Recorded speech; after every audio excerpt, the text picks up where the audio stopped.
Në emër të Atit, të Birit dhe të Shpirtit të Shenjtë, gëzuar për shumë vjet, kisha jonë sot kremton gjithë shejtorët, e cila është fiks një javë mbas Pentekostis, për të treguar që shejtëria është dhuratë e Shpirtit të Shenjtë dhe Perëndis.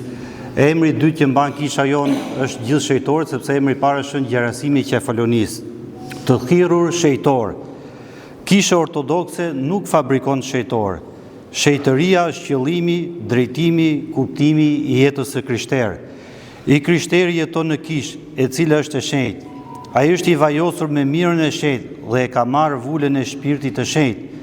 I krishteri i përgjigjet thirrjes së Perëndis, tashmë e formuluar në dhjetën e vjetër, në të cilën përsëritet 4 herë. Jeni të shenjtë sepse unë jam i shenjtë. Levitiku. Kjo thirrje është marrë dhe nga apostulli Petro në letrën e tij të parë.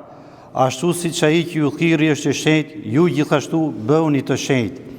Për këtë thirrje kishte fjalën dhe Shën Pavli, kur i shkruan kishës së Korintit, të shejtëruar përmes Jezu Krishtit, të thirrur për të qenë të shenjtë. Megjithse shejtëria është një thirrje për të gjithë besimtarët, kisha njeh disa burra ose gra të cilët patën një jetë shembullore. Prandaj edhe ajo i mban si modele për të ndjekur e për të nderuar. Tashmë para ardhjes së Krishtit, populli i Izraelit i nderonte shejtorët e tij dhe të drejtët, ndaj dhe varret e patriarkëve nderoshin. Kështu në fund të shekullit të 4 pas Krishtit, varri i Jobit, shpella e profetit Ilia, vendi ku kishte jetuar Abrahami, pusi i Jakovit e vendet të tjera të shenjta ishin bërë vende pelegrinazhe dhe siç e vërteton dhe pelegrinja perëndimore e Zheri në tregimin e udhëtimit të saj. Në kishën e hershme në epokën e persekutimeve, ideali i jetës së krishterë realizohet me martirizimin. Në greqisht fjala martis do të thotë dëshmitar.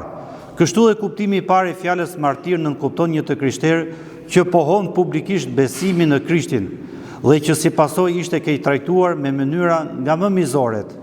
Martirët vuajtën, pësuan dhe u vranë për Krishtin, dhe shejtëria e tyre ilustrohet me faktin se ata braktisën gjithçka për të dëshmuar Krishtin. Ata mishërojnë kështu thirrjen e Zotit në Ungjil. Ai që do të më dëshmoj para njerëzve dhe unë do të dëshmoj atë para Atit tim në qej. Martirët janë të krishterët e parë të shenjtë dhe nuk është gabim të themi se kisha prehet mbi ta.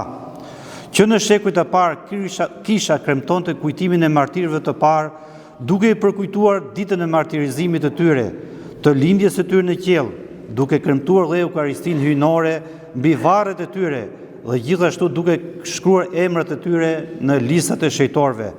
Në këtë kohë ende nuk ka proces kanonizimi në kuptimin e mirëfillt të fjalës. Me ediktin e Milanos, vitit 313 pas Krishtit, i cili i dha fund persekutimeve, gjërat ndryshuan disi. Tashmë shoqëria bëhet e tërë e krishterë dhe njerëzit që donin të jetonin Ungjillin e Krishtit tërhiqeshin në shkretëtir. Në këtë mënyrë murgjëria zuri vendin e martirizimeve. Një tjetër formë dëshmie lindi. Nuk e dëshmojnë më Krishtin nëpërmjet gjakut, por duke hequr dorë nga rehatia e shoqërisë, duke bërë një jetë asketike dhe të varfër. Kështu në agiografi na thuhet se Shën Andoni braktisi botën dhe u largua për në shkretëtir, duke vënë në praktik fjalët e Krishtit mbi përsosmëritë.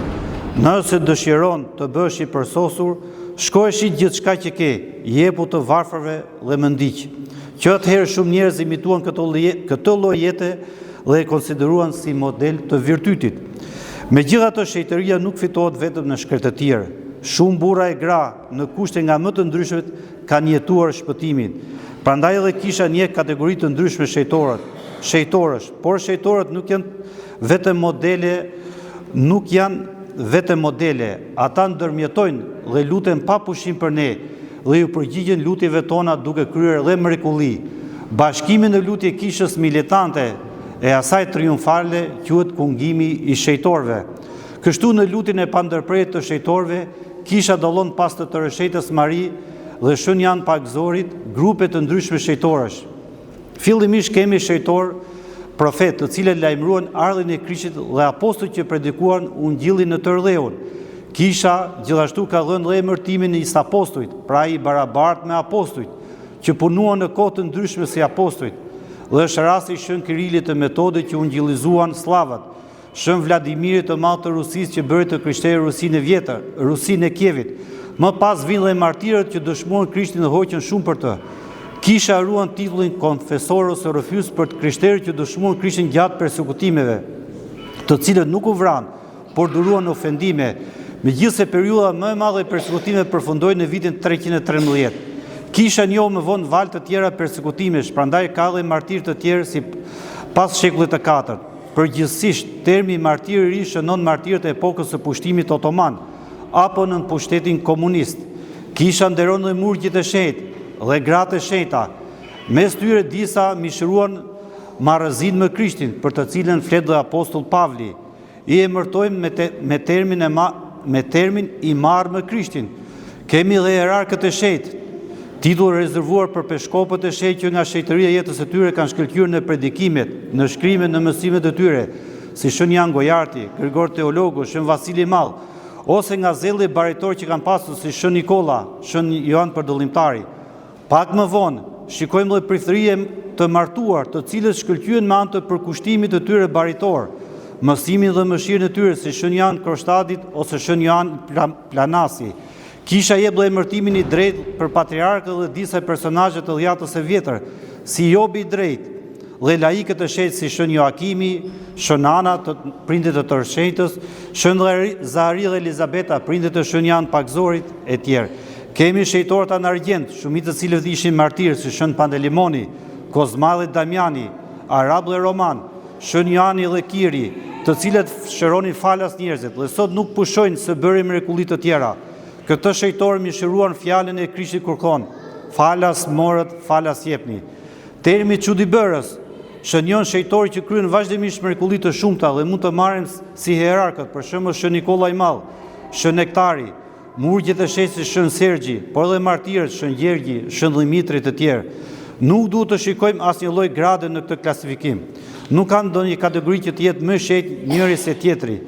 Këto grupe shprehin universalitetin e shenjtërisë, faktin se çdo njeri, burra grua, është thirrur të jetë i shenjtë, si dhe shëllëmshërinë e shenjtërisë, faktin se ka shumë rrugë që të çojnë në shenjtëri, siç thotë Shën Pavli, të rrethuar nga një ere e madhe dëshmitarësh. Çdo i krishterë do të gjejë jo vetëm një model që i përshtatet më shumë, por do t'i lutet dhe një shenjtori që ta drejtojë e ta ndërmjetojë për në situatën që ndodhet. Amin.